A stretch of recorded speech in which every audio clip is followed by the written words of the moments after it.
Setelah sebelumnya diperiksa sebagai saksi, Kartila, seorang ibu rumah tangga 59 tahun, ditetapkan sebagai tersangka dugaan suap atau gratifikasi dalam program penerbitan sertifikat hak milik melalui program pendaftaran tanah sistematis lengkap atau PTSL tahun 2019.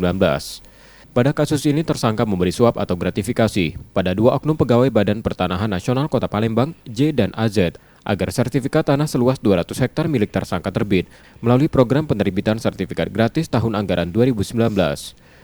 Terungkapnya Kartila sebagai pemberi suap dari fakta persidangan dua terdakwa oknum petugas BPN Kota Palembang yang menyebut Kartila membagikan 100 hektar dari 200 hektar tanah miliknya untuk 27 pegawai BPN Kota Palembang.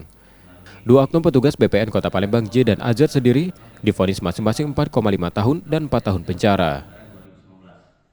Ini berawal dari pembuatan sertifikat PTSL tahun 2019, di mana seharusnya sertifikat itu dapat terbit, namun dengan upaya pemberian gratifikasi kepada pegawai negeri di BPN sendiri.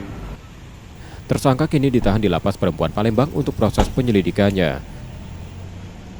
Yudi Kiswanto, Kompas TV, Palembang, Sumatera Selatan.